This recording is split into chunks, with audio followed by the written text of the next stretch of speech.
Hello everyone, my name is Pankaj Rathi and I'm back with a new video on paper presentation during examination.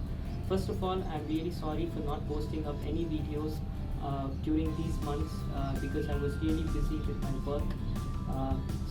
In the upcoming days, I'll be surely posting new and new videos.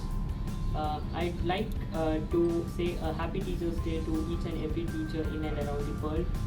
Today is September 5th and I'd like to wish each and every teacher a happy Teachers Day. I had received many comments regarding that how did I present my paper during the examination for getting a 10 on 10 CGPA. That's the reason I thought of posting this video. It has been just 2 days back that I had seen the comments on how did you present the paper, and I had seen many comments with the same question. So I thought of posting this video on paper presentation. So let us begin with the video on paper presentation.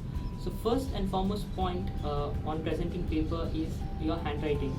I know that most of the boys, including me, we don't have a good handwriting and we tend to scribble anything on the paper. Make sure you scribble, but it should be readable not only to you but also to others. So your handwriting will fetch you more and more marks if you write neatly. If you present the paper neatly, it will be easily evaluated by the evaluator.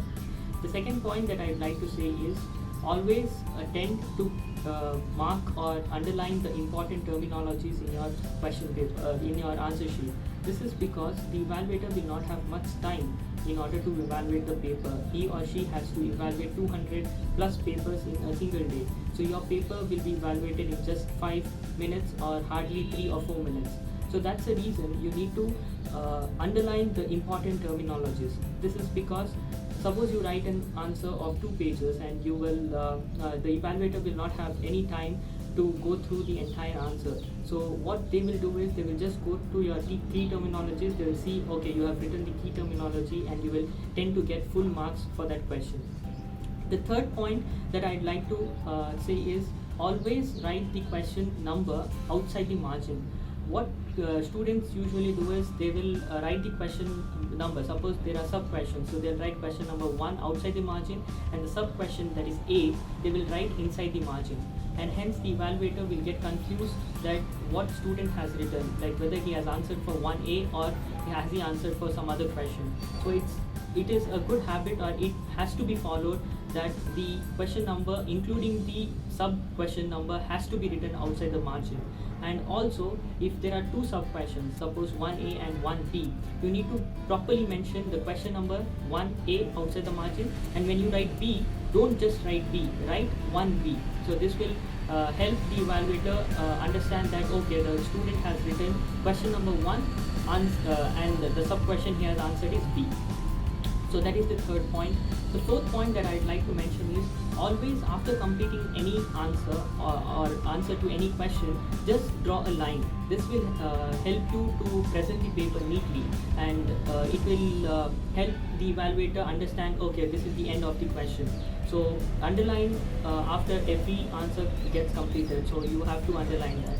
And fifth and the last point that I'd like to say is don't scribble much in your answer sheet. That is, don't have many cuts or don't have much cross marks in your question paper, in your answer sheet. This is because if you tend to have more cuts or more cross, this will tend the evaluator to assume that you are not sure of the answer. And what the evaluator will do is, okay, he or she will see that there are more cuts, and he or she will reduce the marks, and suppose if there is 6 marks question, they will give you only 3 or 4 marks. So avoid more cuts. Have some cuts, I'm not telling, because during the writing examinations you will not be sure of whether writing what the correct is. So sometimes we'll have to cut.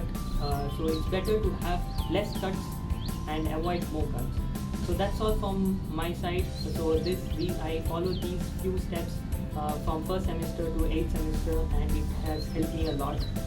Thank you for watching the video. If you like the video, please subscribe and please like and please share it with your friends and family. Thank you.